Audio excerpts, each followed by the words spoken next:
जो poisons ratio है वो क्या है। अब पॉइजन्स रेशो जो है वो होता क्या है, इसको हम दो चीज़ों का रेशो कह सकते हैं, lateral strain to the longitudinal strain. Lateral strain क्या होता है, जो जिस तरफ हमने ये फोर्स लगाई है उसके ये ट्रांसवर्स यानी कि परपेंडिकुलर जो डायमीटर में चेंज आया है, यानी कि उसकी बात करेंगे तो वो लेटरल स्ट्रेन होगा। और लॉन्गिट्यूडिनल स्ट्रेन क्या होगा, जब जिस डायरेक्शन में फोर्स लगाए हैं उसी डायरेक्शन में जो बदलाव आएगा, यानी कि लेंथ के अंदर जो बदलाव आएगा उसकी बात करेंगे। तो यहाँ पर अगर हम लेटरल स्ट्रेन को लिखें, यहाँ पर लेटरल स्ट्रेन का फॉर्मूला जो हम लिखें वो क्या आएगा, डेल डी बाई डी, यानी कि डायमीटर की बात कर रहे हैं, राउंड बार है, यानी कि जिस तरफ फोर्स लगाई उसके बिल्कुल परपेंडिकुलर। और लॉन्गिट्यूडिनल स्ट्रेन की बात करें तो यहाँ पर ये क्या आएगा, लेंथ के अंदर चेंज आएगा, डेल एल बाई एल, यानी कि जिस तरफ फोर्स लगाई है उसी तरफ हमें एलोंगेशन मिलेगी। तो यहाँ पर हमें यही दो चीजें निकाल लेनी है। पहले जो डेल डी बाई डी है वो निकाल लेते हैं। चेंज इन डायमीटर हमारे पास ये है, यानी कि इसकी वैल्यू क्या है, 0.00455 mm, ये mm में है।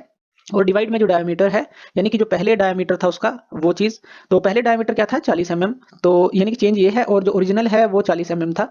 तो यहाँ पर हमें पता है स्ट्रेन की कोई भी जो डायमेंशन नहीं होती, यूनिट नहीं होती, तो यहाँ पर हम इसको कट आउट करेंगे।